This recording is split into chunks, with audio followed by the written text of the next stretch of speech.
Hi, welcome to Friday Night Chats with Garage Geek. Now, I tried to make this a Wednesday night live chat, and man, did that fail horribly. So I'm going right back to Friday Night Chats, and hopefully you like this and whatever. Let's get going. So I was supposed to do this in my garage. I'm back at work, and I told myself as soon as I started at work, I would be in my garage. But when I came home today, my husband was like, "Oh, Nana's waiting for you, and she needs the AC." And Nana's our dog, and she's so spoiled. As soon as she sees you, she starts going like that. And that means you have to bring her into the AC. And if you don't, she just walks around making that noise until you turn on the AC, and it's not real because as soon as you click the button, she just lays down and goes to sleep. I'm like, it hasn't even started getting cold in here yet. She's so spoiled. So, anyways, I had to come in here and turn on the AC. It's still hot, and also I don't know if you could tell, but I'm hanging back up my hanging up. I'm hanging back up. That sounds weird, however I say it. My little, these little wooden things that I have, and I still have to hang up one there because the hole over there in that spot, it wouldn't go in, so I have to nail in a new hole. These were up here before we have the kids in this room, so I'm very excited because I got I got a new bookshelf here in here, and I put all my sci-fi books, and I'm really excited about that. And another bookshelf arrived, a wider one, and I'm looking forward to putting that up. So I'm gonna have to show that off when that's finally done. Now, I just want to give a big shout out to Rich, Big Nasty. He had a scare and he was in the hospital, and he had to have a stent put in his heart. Now, my husband went through that, and I was just like, I was really, really worried and concerned, of course, when that happened to him. So of course, I don't know what Rich went through, but I went through it, as someone who was concerned about the other person. So I know what that's like, and I'm so glad that he's okay. Now, Rich and I were going to do a live show like that, like the day after, and I was like, oh my God, I hope he's not trying to get out of my live show by going to the hospital. No, I'm joking. But what happened is I've got all these new things to show, and I was getting ready to show them with him. And so I'm hoping that I can do a live stream soon because I've got albums, I've got comics, and I've got books to show off. And I was going to show them in this video, but I already have a really packed agenda. And I just thought to myself, no, I can't. I can't make this 2 hours. So that's just going to have to be another show. I'm also back at work, and even though I was with the kids only 2 days, man, I came home tired. Vinyl Richie, I'm not going to start complaining about work. I know you hate it, but it was a tough transition because, during the summer, I was basically on my ass the whole summer, being lazy, and then I go back to being in the classroom where I'm on my feet the entire day, and I'm just like, ugh.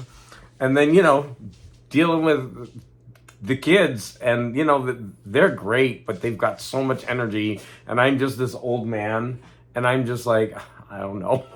Every year it gets worse because I have less and less energy, and they always have the same. So, that's what it is. But I really do want to say heartfelt that, Rich, I'm so glad that you're okay. And also, I just finished watching the awards, the comic book awards, and the nominations. That was so much fun. It's really great seeing everybody nominated for all of their hard work. And I have so many channels that I'm invested in, and they're up for awards. And the worst part is when you have two channels that you really like in the same category, and then there's a conundrum. It's like, what do you do? But yeah, so many great channels. Like, I think the entire FOMO squad was nominated, deservedly so, and in all different categories. And what really shocked me is that Halya and Lettuce, they're hosting the show. I was tickled pink when I saw that. So I had no idea, and so that's really really cool. All right, I I have books, movies, shows, and a lot of comics to go over. And so what I thought I'd do is I thought I would. Oh wait, I have one more new item that I want to talk about. Sorry about that. I need a drink. So I have one new item to talk about, and that is Donald Rex. I was going to show you his books, but they were heavy and they're in the garage, and I didn't want to bring them all in because I was carrying stuff in to show, and I was like, I didn't want to bring in his books. But I want to show you how good they look on the shelf. Look at those are his 4 books. And he's got 2 more coming out. And of course, I bought those, and I'm very excited to have those 6 books of his on my bookshelf. And I am going to be reading through them slowly and then talking about them. Each of the different artists. And I think it's really, really cool what he's doing. And you can buy these books. You can just contact him, I think, on Instagram. And if you feel like it, you can buy 1 or 2 or all of them. They really are very, very nice books. And if you don't know, they're about different Charlton romance artists. All right. So, and another reason that I want to say that is because as a thank you, Donald Rex sent me 4 comic books. And I was tickled pink that he did that. I love it. So I want to thank him for that, but there's one that I'm going to really talk about. So he sent me this awesome Young Love. Look at this, Women in Bondage. Look at how sexy she looks in her prison uniform. And it's a pretty funny cover. I won't go into it. I'll probably do an overview of this comic because it's so awesome. But it's called Love Behind Bars 2. So I need to find Love Behind Bars number 1. And he sent me this awesome Kona with that great painted cover. Look at that thing. That's beautiful. And he sent me Ghosts, a more modern Ghost. But yeah, this one's cool. Now, I have this one, but my copy is beat to hell. So I'm so happy to get this one. I'm just going to give that other one to somebody else. But yeah, look at that. It's like Ghosts on the disco dance floor. That's awesome. And this is the one that I want to talk about especially. Okay, so he sent me this Alex Ross cover. Now, I was doing a stream and I was showing off Alex Ross covers. I believe that was with Dope. Yeah, I'm pretty sure that was with Dope. I think. Anyways, congratulations on your nominations. I think you got 2 nominations, Dope. And I was showing off Alex Ross covers, and I was showing the Rip, Batman Rip, and I was like, oh, I'm missing 1/680. And then Donald Rex went out and got it for me. And I'm just like, that's what I love about this community. Like, he remembered or wrote down when I was doing a live stream a comic book that I'm missing in my collection.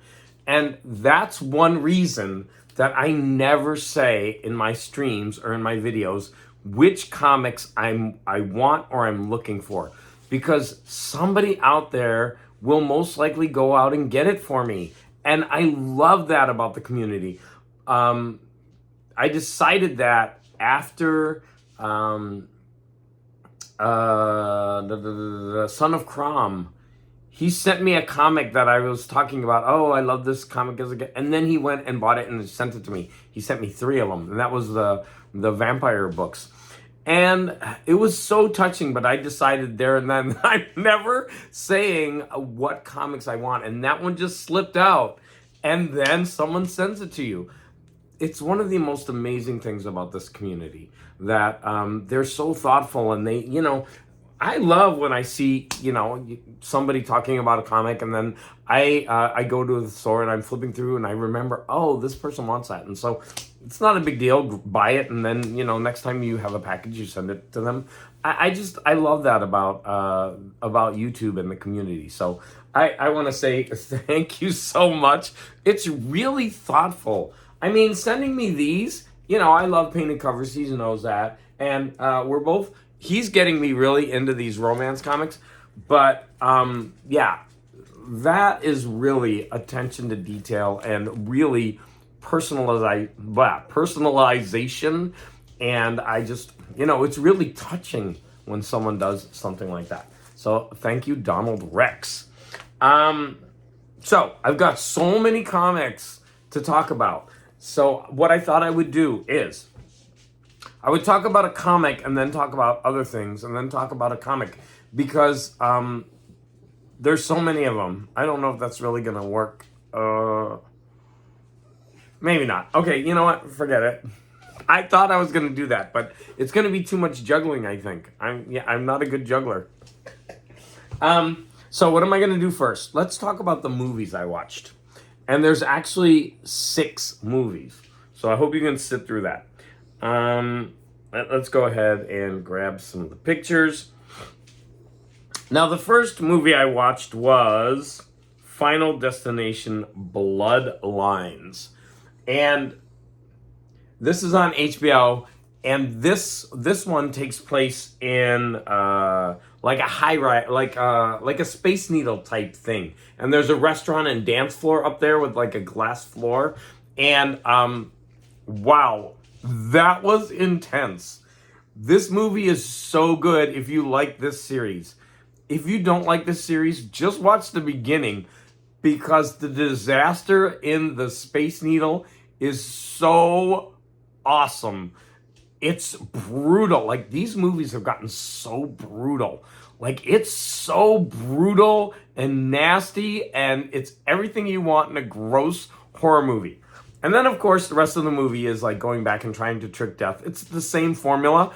I love that formula. I love this movie. I can't recommend it enough. I had so much fun watching this. It was a gross out.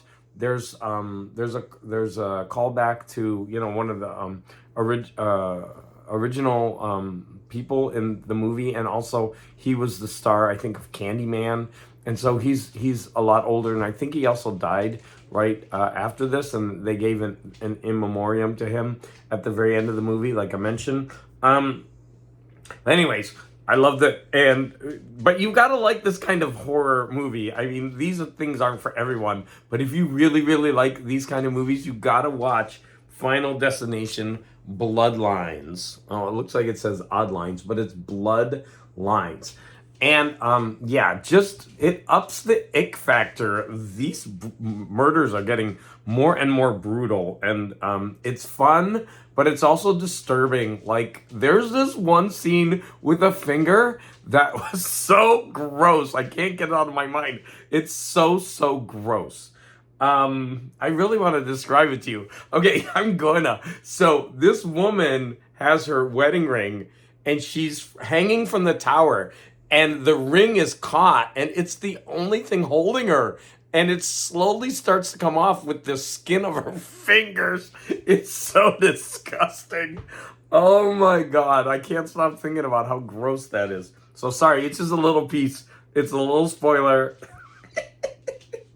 Yeah, so watch it. If you like horror, and even if you don't like horror, just watch the beginning part, because that whole like scene when, like, I cannot sit or walk across a glass floor that is way high up. I can't do it.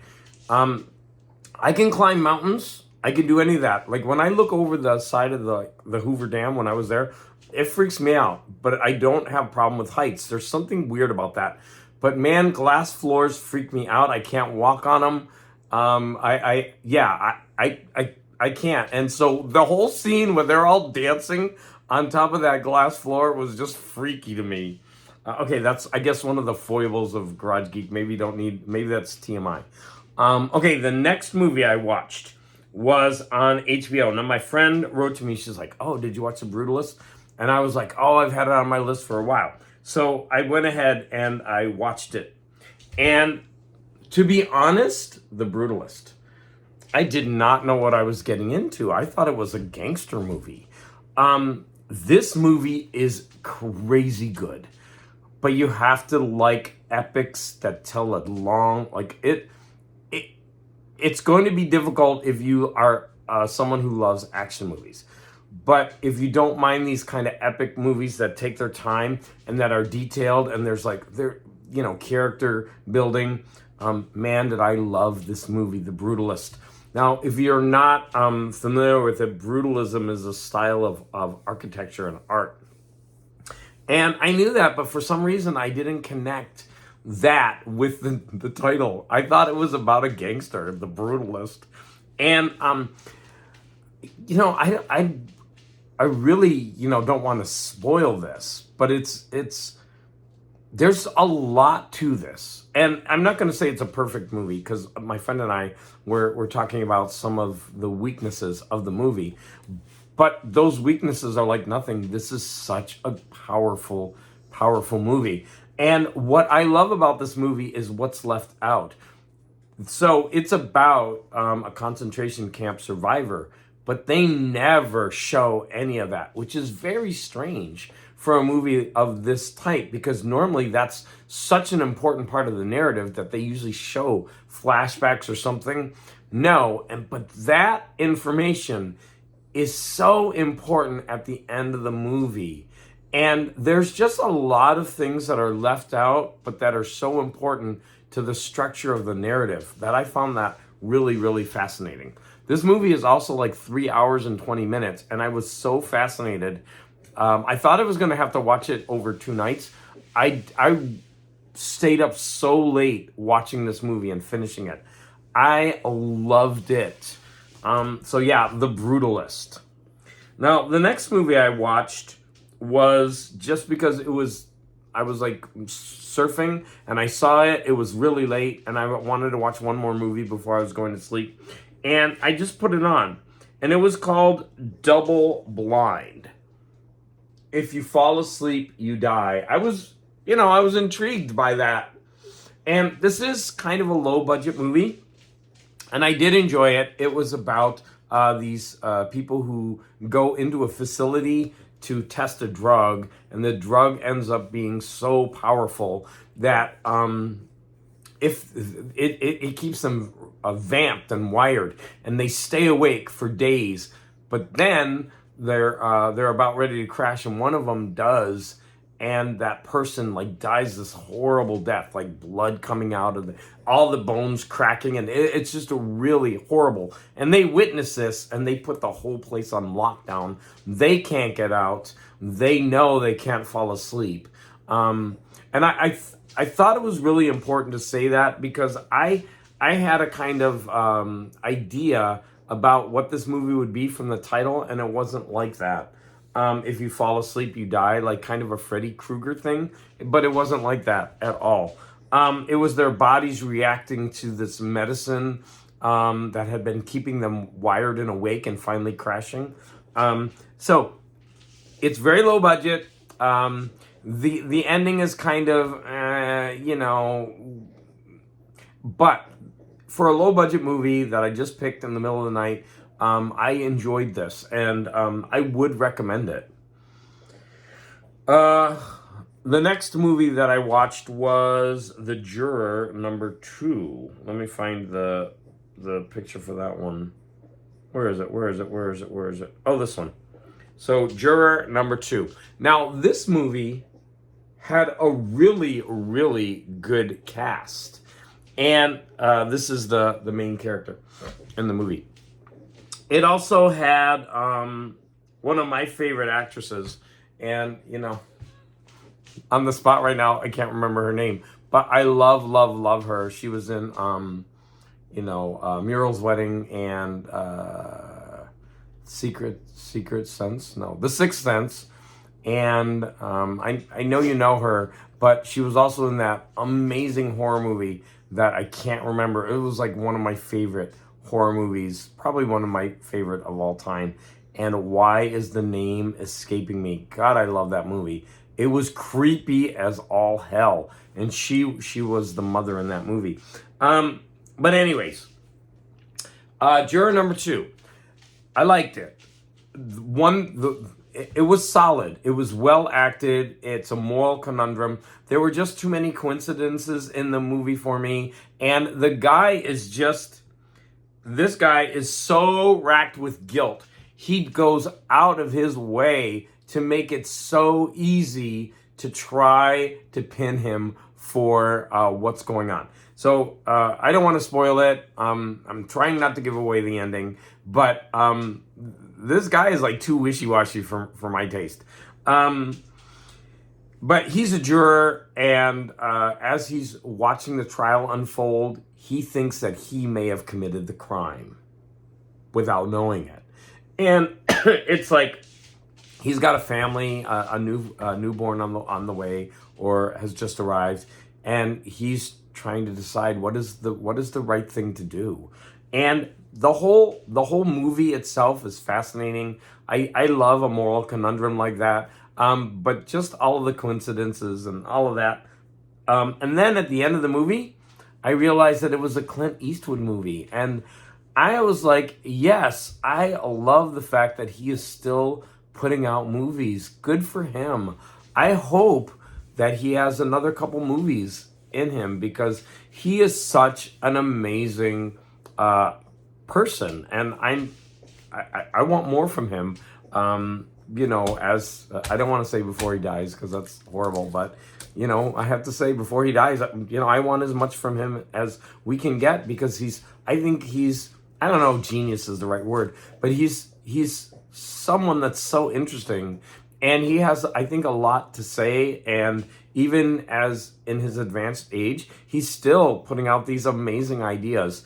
And so I was very happy to watch the movie. I'm not going to say it's a perfect movie. It's definitely a fun movie to watch. And it does have an interesting moral conundrum behind it. Next, I watched the movie Long Legs. Now, this is a movie that I've been wanting to watch a while. Dope's review of this movie, his short, is hilarious if you haven't seen it. He just says the word disturbing over and over again. This movie is disturbing in many ways. It's a lot of fun, though. Now, what's really, really interesting about this movie is, number one, Nicolas Cage's performance was so awesome. And it might seem like it's a little over top. Oh, I guess I tried to make a sticker out of that. But once you know the backstory of why he looks like this, it totally makes sense. He's this glam rocker who had too much plastic surgery, and it all went wrong. But his character is creepy. Now, what I love, I'm not going to spoil this movie, but what I loved about this movie is that the director sets up the movie to be something that it entirely is not. And as an audience member, I fell for it. So you really, really think that this is a Silence of the Lambs and Seven type movie. And he uses all the tropes. And he does that on purpose to lure you in so that you realize that you're not watching that type of movie. And it becomes something else. And I thought this was a really inventive and fun and disturbing movie. I really enjoyed it. Nicolas Cage's performance was creepy, and I like this movie a lot. And the final movie that I watched was this movie called Locked. Now, this movie, I forget this guy's name, but that's Anthony Hopkins. Now, Anthony Hopkins owns this car, and this guy is desperate. He needs some money, and he decides to break into the car. Now, that is the famous actor he's usually in a lot of makeup. He was the clown in It, I believe, and that he's done a bunch of those kind of roles. I think his name is Skarsgård, right? And so he goes into that car, and basically it's a car where you can't get out. It's steel lined, it's got cameras in it, and he's wired the seats to give electric shock, and he's keeping him in there, and he wants to punish him for daring to break into his car. Now we find out throughout the movie that he's got a reason for doing this, and it's for someone locked in a car for an hour and a half, this was a fun movie, and I enjoyed it too. So again, silly horror movie, fun, that I would recommend. All right, shows. I watched the second season of Lazarus Project. They built on what they did in the first season, which is about time travel loops in order to stop future events. They built on that really, really well, and it had a very, very compelling kind of cliffhanger ending. I can't wait for season 3. This is a good show. Next, Foundation, the 3rd season started. I'm a big fan of this show.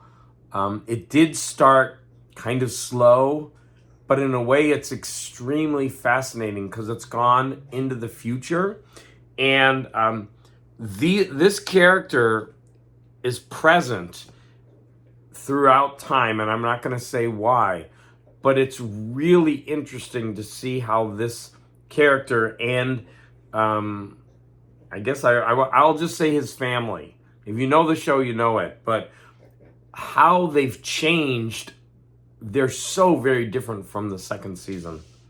Yeah, I'm hoping that the season gets better, but it is a very, very good show still, even though it's a bit slow.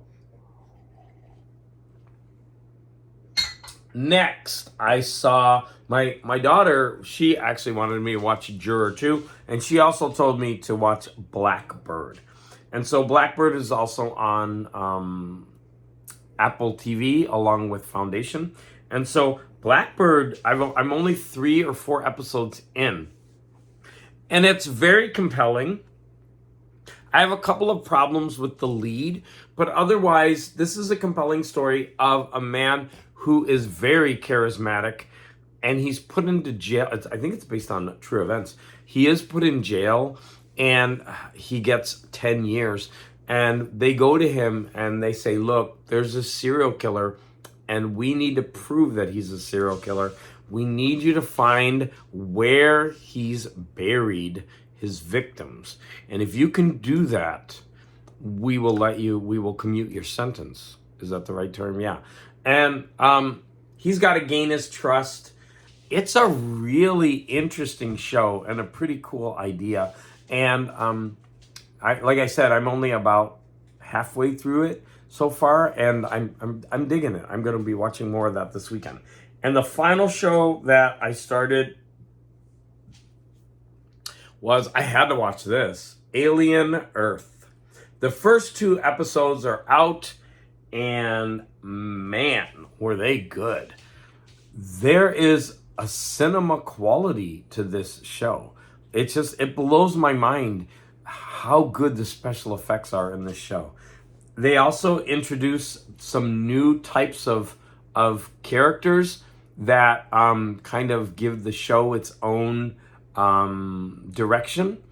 And there's this one scene, I'm not going to spoil it, but there's this one scene where an alien is up above, and the character's here, and the alien's up here, and it smashes through, and it jumps down like this, and they do it in almost slow motion, and the special effects in that scene are just amazing. The aliens look crazy good. The special effects in the show are stunning, and it's movie quality. And I've been digging the show. I only watched the 2 episodes that were available. I loved it. Okay, so I did movies and shows, and that leaves. I have this to go through, and then I'm going to go through the comics that I read. So I'm gonna talk about this Galaxy magazine. So this magazine is from August of 1959, and in my last episode, my live stream, I talked about the first half of this book. So I'm gonna go ahead and talk about the short stories in the second half that I read. Yeah, you can see that the back page is starting to come off. License to Steal by Louise Newman. Now, this was a kind of comedic story about an immigrant to Earth, but from his planet. Their culture is that they steal from each other. That's part of their culture, and he gets in trouble on Earth for doing this. And it's an okay story. I didn't hate it, but it was one of those comedic type stories that, I could take it or leave it. Lex, on the other hand, by W.T. Haggart, was a really important sci-fi AI story. For the time that it came out in 1959, I was pretty shocked at how good this was about AI. And this story and the author, the story, when I looked up online later, this story is mentioned as being really, really important, but I couldn't find much about the author. And so this is about a man who made a company, and he loses his wife, and the company becomes his surrogate wife. The AI take over everything, and they respond to his every need.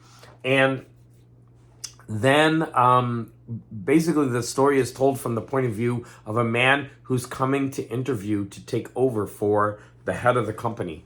Now, for some reason, I felt like I'd read this before. I may have read this in one of the Hugo winners or something like that. But yeah, I felt like I'd read this before, but it was still really, really good, really powerful. I really dug this story. And next, we have this really interesting Galaxy 5-star shelf. And these were reviews of books that were released at the time. And some of these are pretty scathing. They're pretty funny. It was really interesting to read through these reviews for books at the time. And this person doesn't hesitate to say when a book is not very good. Next, we have William 10, The Malted Milk Monster. Now, I remember Doug at Audio Vinyl saying one of his favorite sci-fi books was by William 10, and I actually bought it, and I don't think I read it, so I need to do that. But this was one of those really interesting stories where people are brought into a world created by powerful children, and these children become basically the god of that world because they have so much power. And this man is brought there on like a malicious whim of the child, and he's trying to navigate how to get out from under the thumb of this child. And this story has a very dark ending. I thought the ending made it perfect. It wasn't sugar-coated, even though he gets pulled into a sugar-coated world. And this is a disturbing scene where the child is like 9, and she wants to be sexy to him, and so she creates herself with disturbing breasts. And the idea of a 9-year-old trying to be sexy to a grown man, it was creepy, and it's meant to be creepy. He's not saying like this was enticing. No, it was meant to be creepy. The guy is creeped out by it. But this girl in her real life is kind of really, really gross, and everyone makes fun of her.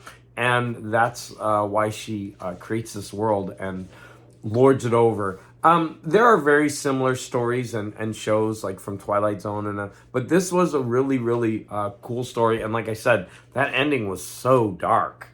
And finally, we have The Waging of Peace by Frederick Pohl. And this has some great art by Wally Wood or Wallace Wood.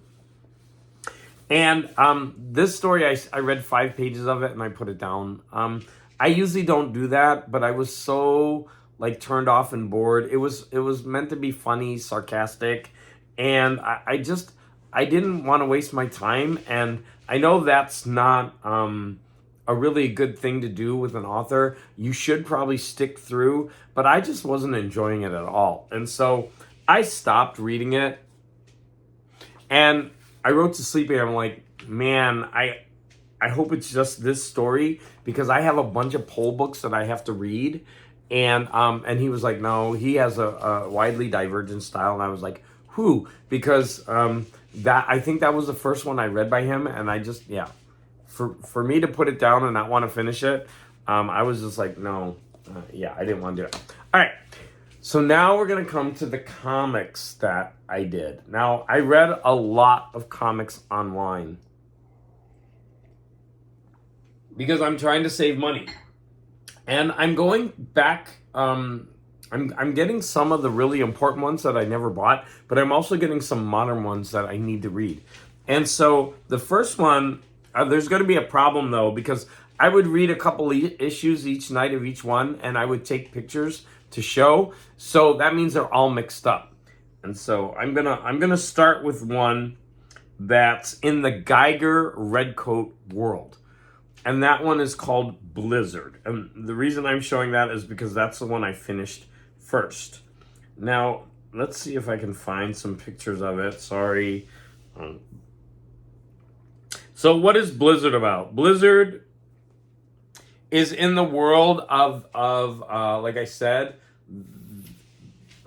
Geiger and Redcoat and another famous one. But this is about a prison transport that is being attacked by like a Wendigo type monster during a blizzard. And this creature is feeding off of guilt. And both the guards and the prisoners have a lot to atone for. And so whenever this creature's around, they start having hallucinations about the things, the crimes that they committed. And that's when the monster attacks. It was a lot of fun. It's very short. I enjoyed it. I would say that this is definitely something short that you can really have fun. And the art was pretty good too. Here's an example of the interior art. It is an art style that you're going to have to get used to. Like right when you first look at it, you think, oh, that's not very good art. But I was actually getting into it throughout. In this scene, they tie up one of the prisoners and throw him out on the porch, so that as bait for the monster. He's like, "Get me back inside, you a-holes." So yeah, like I said, fun. Next, I finished Geiger Volume 2, and I have to say that I love this. And you know what? The dog stole the show. It was really cool. So I'm going to go back and I'm looking. Yeah, I have a bunch of pictures to show from this one. So here's the cover of Geiger Volume 2. He's got basically one enemy in this. He also gets a sidekick in this. Here's just some of the art. I think the art is by Gary Frank, and the art is very good in this. I mean, look at these panels. They're gorgeous. Look at his face there. And yeah, I mean, I think the art speaks for itself. Yeah, I'm going to skip that one and that one. Okay, I mean, look at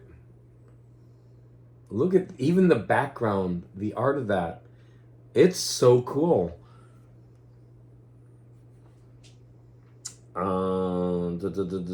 And I have more from that one. Sorry, I'm rubbing my nose.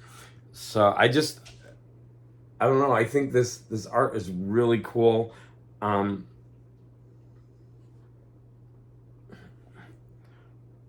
Yeah, I probably should move on. I'm showing too much art. Now, like I said, the dog in this issue, he has two heads.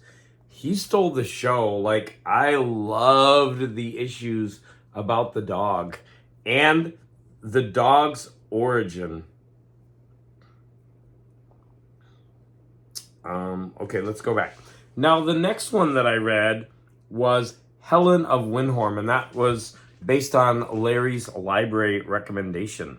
And I'm going to say that I did have some problems with Helen of Windhorn, but initially, the art turned me off a little bit. It's very fantasy style, but man, by the end, I was all over this art.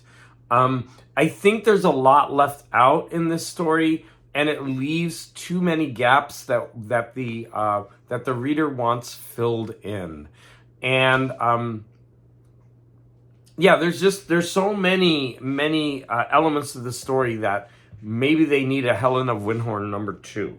But look at this crazily detailed art. It's so, yeah, the art in this is just really a lot of fun. Look at that. Now, like I said, it's very much in a fantasy style. And I'm not a big fantasy guy, so it took me a little while to warm up to this art. But once you do, it kind of reminded me of Charles Voss. Look at all that detail in there. And those are the characters plus a little creature there walking through. Look at the sunlight coming through on that panel. I mean, look how beautiful that is. Another one. I just love these shots. Look at this. All of this art is so cool in here. There's a couple more that I have to show. I think I probably took too many pictures, but look how cool that art is. I mean, that's any fantasy lover's wet dream right there. A woman dressed up in chainmail, or whatever she's dressed up as. Oh, here's some more. This was my favorite part of Geiger. I loved this issue. The origin of his pet dog. That was such a good issue. Back to Helen of Windhorn. Look at this art. I mean, and then they had some art that variant covers, and I would like to have both of those, especially this one. What a cool painted cover that is.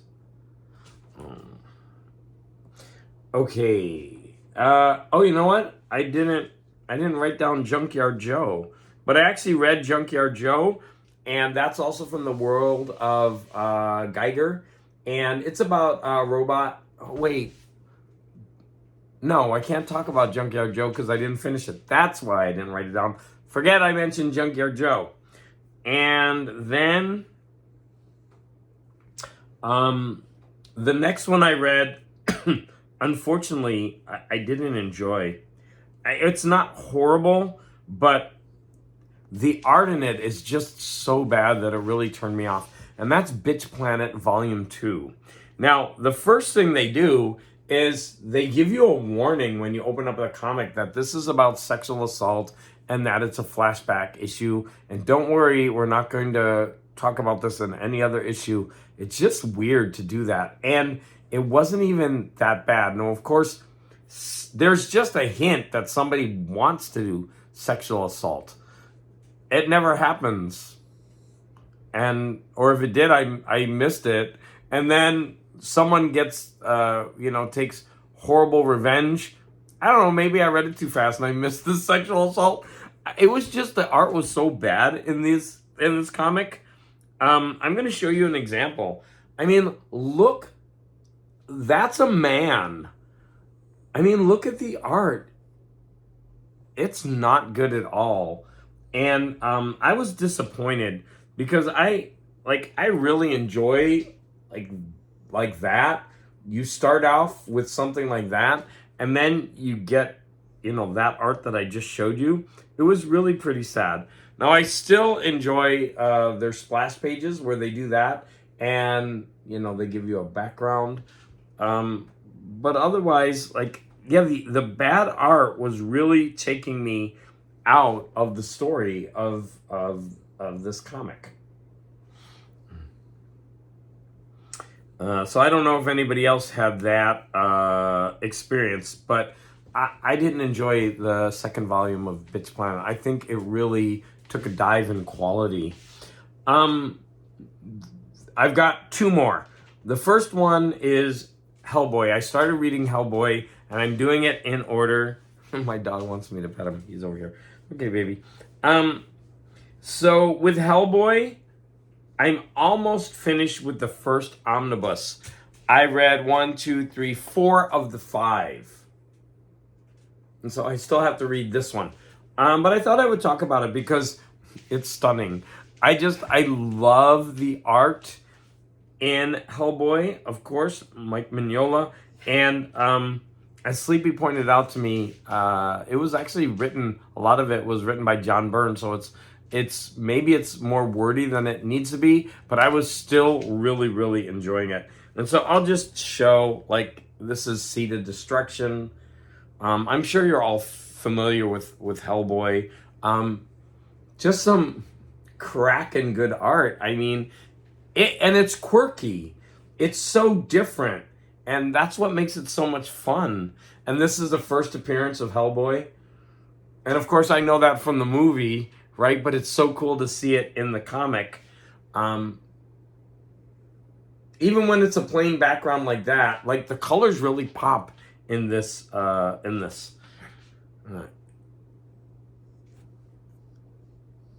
Yeah, look at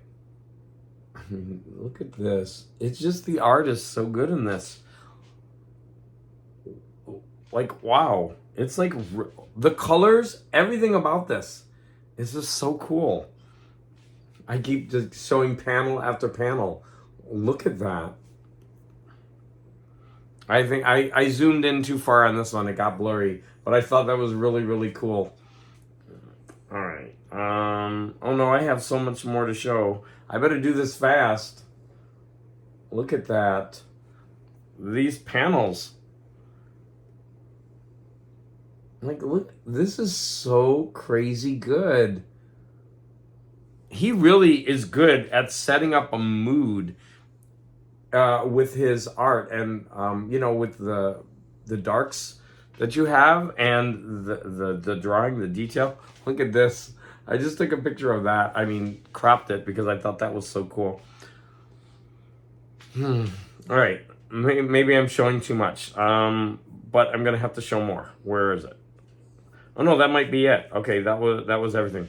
So, Hellboy, I'm enjoying the hell out of it, and I'm going to keep going because it's really, really good. And the final one that I want to show you is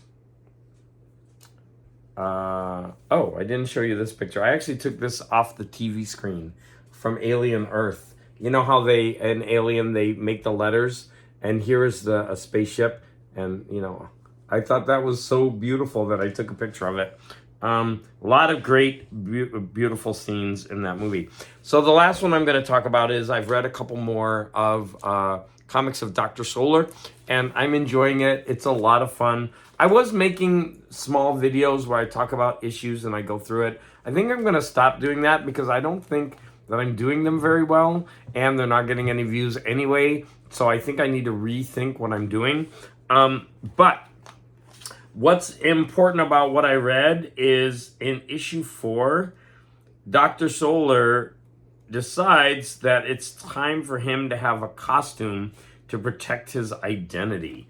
And I think in issue 4, so that's the first time Dr. Solar actually gets a costume.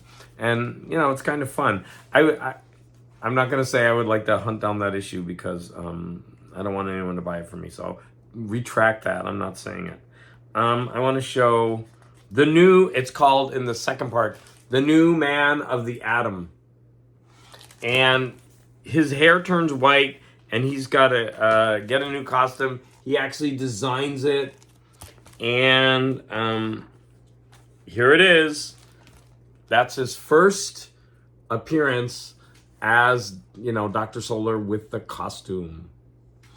Pretty cool. I know Dr. Solar is this like kind of forgotten character, but for some reason I'm fascinated with him, and I bought some more of his modern incarnations. I'm going to read those, and I need to get a hold of the Valiant. I don't think they have an omnibus for him out, but I'm going to check. If they do, I'm going to get it because I know that I liked the Valiant stuff when it was coming out, but I don't have any of them now. I think, or if I do, I just have a couple issues. All right. Wow, 50 minutes, and I didn't show off anything new. I knew this would be really, really long. So, if you stuck around for all of my blathering and showing off all of this art from all these comic books that I've been reading, thank you. If you sat through me talking about the stories in this Galaxy magazine that I read, thank you. I want to please say, hit the like button. And your comments are always appreciated. And as always, your support is always appreciated. And, I'm back to Friday nights for my Friday night chat. And everyone, just have a great weekend, and I'll see you next Friday.